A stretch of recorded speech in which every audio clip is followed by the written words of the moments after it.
Hoy, kumusta kayo? Ngayon, pag-uusapan natin ang isang bagay na nakakaapekto sa ating lahat, ang kinakain natin araw-araw.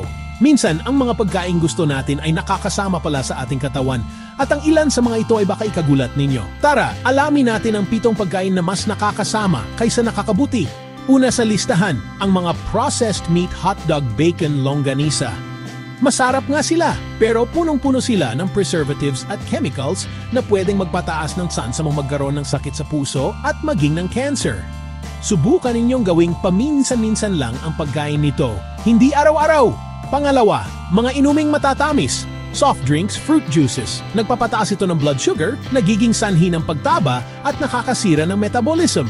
Sa susunod, tubig na lang o mga inuming walang asukal ang inumin ninyo. Pangatlo sa listahan, mga pritong pagkain, french fries, pritong manok, onion rings. Ang mga pagkain ito ay kadalasang niluluto sa mga unhealthy oils na nagdadagdag ng maraming masamang taba at calories.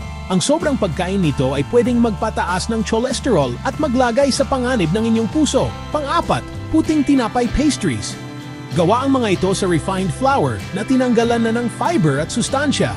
Ang mga pagkain ito ay pwedeng maging sanhi ng pagtaas at pagbaba ng blood sugar na magpaparamdam sa inyo ng pagod at gutom agad pagkatapos kumain. Panglima, margarine trans fats. Matatagpuan ang mga ito sa maraming baked goods at spreads.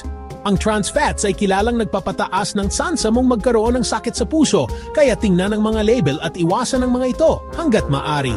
Pang-anim, instant noodles.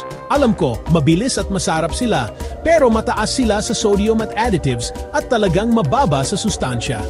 Ang madalas na pagkain nito ay masama para sa inyong puso at pangkalahatang kalusugan. Panghuli, mga processed snacks, chips, cookies. Punong-puno sila ng asin, asukal at masasamang taba.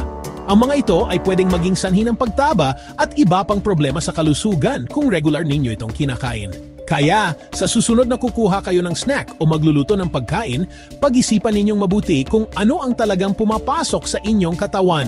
Sulit ang kalusugan ninyo. Salamat sa panood at alagaan ang inyong sarili.